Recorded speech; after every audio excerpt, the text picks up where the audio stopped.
شو قلبي معلق فيها من كتر الحاصل حكيو صاير بحلم فيها شو أعمل. اعوذ باللہ من الشیطان الرجیم، بسم اللہ الرحمن الرحیم۔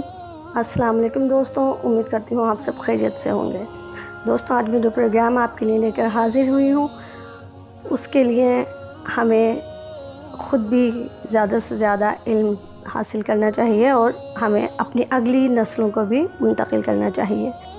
کاش کہ ہم اپنے پیارے آقا صلی اللہ علیہ وسلم کے فرمان کو یہودیوں سے زیادہ مانیں۔ دوستوں، یہ شجر غرقد کے متعلق ہے۔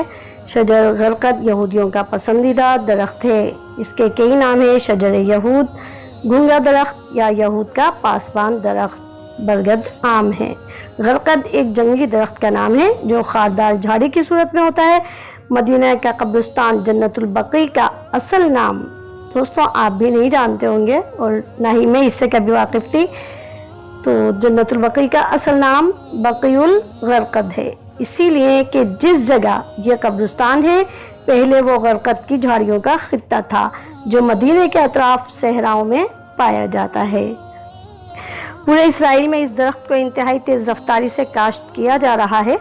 غرقد کی کاشت کی مہم اسرائیلی نہ صرف ریاستی بلکہ اب بین الاقوامی سطح پر چلا رہے ہیں۔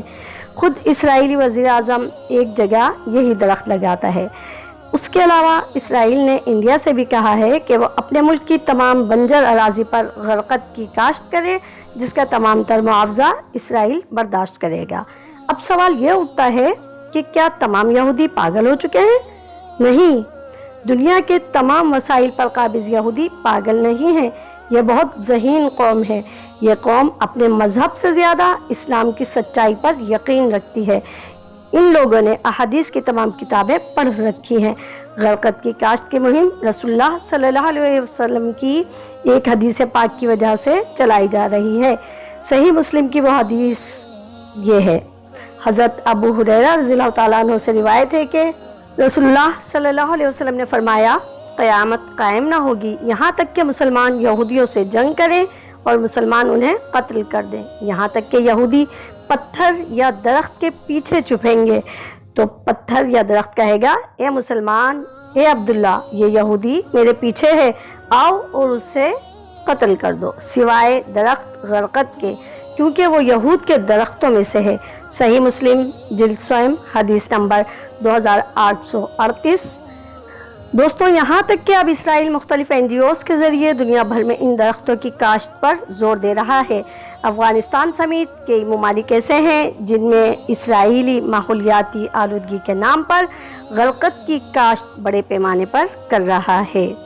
اس کے لیے سیو دی غرقد ٹری نامی ایک مہم بھی چلائی جا رہی ہے، جس کی فنڈنگ جیوش نیشنل فنڈ نامی ایک ادارہ کر رہا ہے۔ اس ادارے کی بنیاد 1901 میں رکھی گئی تھی۔ یہودیوں نے سرکاری طور پر غرقد کے درخت کو قومی اور مذہبی پہچان دے دی ہے۔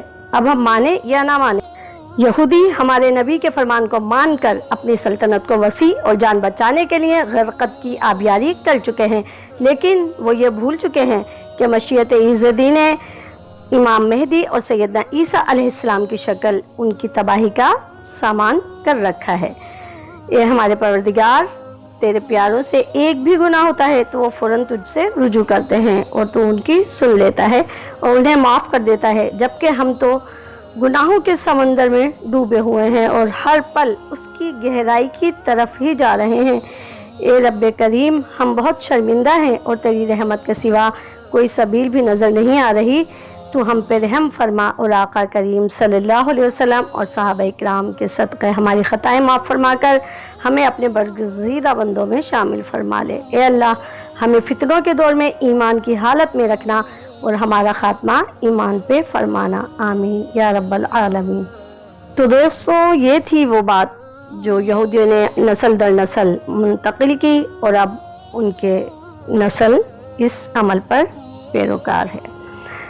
ہمیں بھی چاہیے کہ ہم اپنے پیارے نبی صلی اللہ علیہ وسلم کی تمام احادیث کو اپنے بچوں کے اندر منتقل کریں، خود بھی پڑھیں اور بچوں کو بھی بتائیں، اور انشاءاللہ قیامت اور اس کے قریب کے فتنوں سے اپنے خود کو اور اپنی نسل کو محفوظ رکھیں۔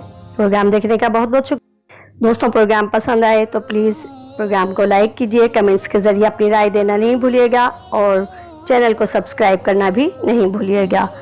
اللہ حافظ۔ شو أعمل إني شو قلبي معلق فيها من كتر الحاكي الحكيو